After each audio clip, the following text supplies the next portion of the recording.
కీర్తన గ్రంథము 20 అధ్యాయము 3వ వచనము ద్వారా దేవుడు నీతో ఏం మాట్లాడుతున్నాడు. అసలు మూడవ వాక్యం యొక్క అర్థం ఏంటి? దీనివల్ల నీకు ఉపయోగం ఏంటి? ఏం అర్థమవుతుంది? దేవుడు నీతో ఏం మాట్లాడుతున్నాడు? ఆయన నీ నైవేద్యములన్నిటినీ జ్ఞాపకము చేసుకొనును కాక. నైవేద్యములు అంటే స్వీట్లు ఉంటాయా? స్వీట్లు ఉంటాయా? దహన బలులు, నీ దహన బలులను అంగీకరించును గాక అంటున్నారు. దహన బలులు అంటే ప్రార్థనలా? ప్రార్థనలు అంటే నీకు తెలుసా? ప్రార్థనలో దహన బలులు అంటారని. ఎప్పుడైనా కానీ నువ్వు ప్రార్థన చేసినప్పుడు నీ చుట్టూ అగ్నికంచె వేయబడి ఉంటుంది. నువ్వు ప్రార్థన చేసేటప్పుడు అది నీకు తెలియదు. దేవుడు నీ చుట్టూ అగ్నికంచె వేస్తాడు నువ్వు ప్రార్థన చేస్తున్నప్పుడు.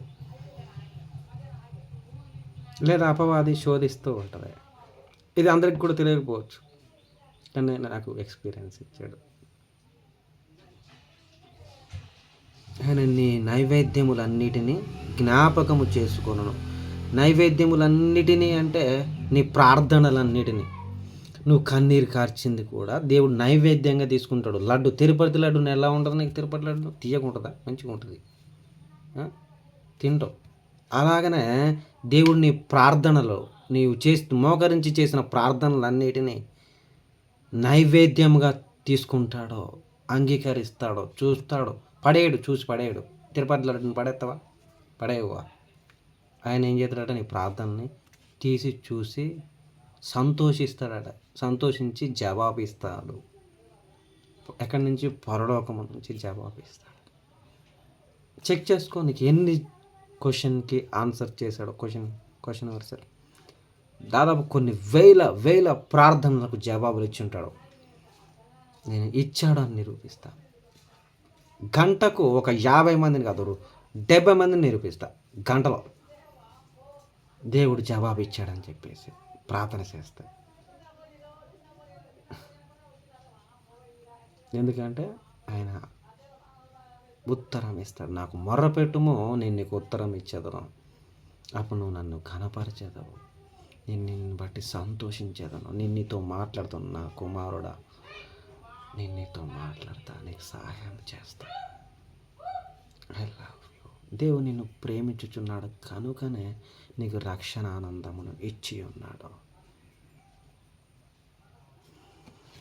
నీ దహన బలులను అంగీకరించును కాక.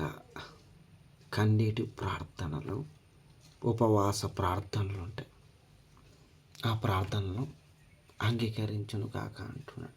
నువ్వు ఉపవాసం చేసావనుకో, వారిని అంగీకరిస్తాడు అని అర్థం. ఇక్కడ దేవుడు ఏమంటున్నారు? సీతారాణికే ఆయన నీ నైవేద్యములన్నిటినీ జ్ఞాపకము చేసుకుంటాడంట. జ్ఞాపకము చేసుకుంటాడు. నువ్వు చేసిన ప్రార్థనలన్నీ తన కన్నుల్లోకి తీసుకొచ్చుకుంటాడు. నేను ఇది చేసావు ప్రార్థన, ఇగో ఈ ప్రార్థన చేసావు 1 2 3 4 5 6 అని. అలా ప్రార్థన చేసినవన్నిటికీ జవాబులు ఇవ్వడానికి చూస్తూ ఉంటాడు. అది మంచిదైందనుకో, రమ్యమైనది అనుకో, నీకు ఉపయోగపడేది అనుకో, నీకు ప్రార్థనకు జవాబు ఇస్తాడు. అలా ప్రతి ప్రార్థన చూస్తాడు దేవుడు. ఇది మంచిదా చెడ్డదా, ఇది మేలు పడేదా లేదా అని చెక్ చేస్తాడు. అంత ఈజీగా ఏం జవాబు ఇవ్వడు. అలా జవాబులు ఇచ్చేటివి వెంటనే యాక్సిడెంట్లు అవే ఉంటాయి. దీన్ని బట్టి దానికి ఆన్సర్ వచ్చేస్తూ ఉంటుంది దేవుని దగ్గర నుంచి. నీ దహన బలులను అంగీకరించును కాక. అంగీకరిస్తాడా? వాక్యంలో ఉంది, అసలు చూపిస్తావా? తెలుసా నీకు? మీకు అందరికీ తెలుసా? దేవుడు అంగీకరిస్తాడా? వాక్యంలో ఉందా? ఇప్పుడు నేను చెప్పా, నమ్ముతున్నావా? నేను చెప్పేది నమ్ముతున్నావా? వాక్యంలో ఉందా? దేవుడు అంగీకరిస్తాడని నేను చెప్పా. అది వాక్యంలో ఉందా? తెలుసా నీకు? డాడీకి తెలుసా? ఇక్కడ ఏమంటున్నాడు విను. ఆయన నీ నైవేద్యములన్నిటినీ జ్ఞాపకము చేసుకొనును గాక. కాక అంటే ఖచ్చితంగా జ్ఞాపకం చేసుకున్నట్టు అక్కడ ఆమెన్ అనే ఒకటి రిలీజ్ అయింది చూసావు. అందుకు దేవుడు ఏం జ్ఞాపకం చేసుకుంటాడు పక్క అని అర్థం. కింద కూడా ఏమంటున్నాడు? నీ దహన బలులను అంగీకరించును కాక. అంగీకరించే విధంగా దేవుడు స్పిరిట్ రిలీజ్ చేసేసాడు.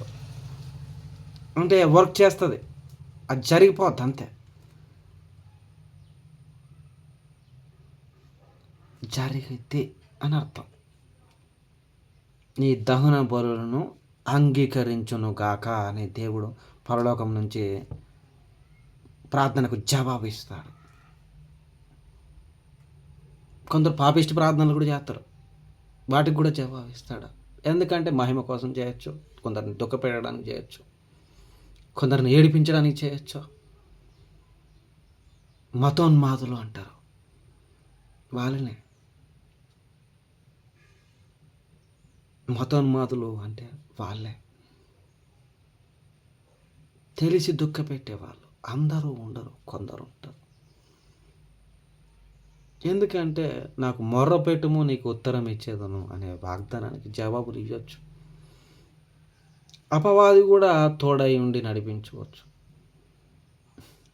అపవాది, మీరు దేవునికి తోడై ఉండకపోతే అపవాదికి తోడై ఉంటారని అర్థం.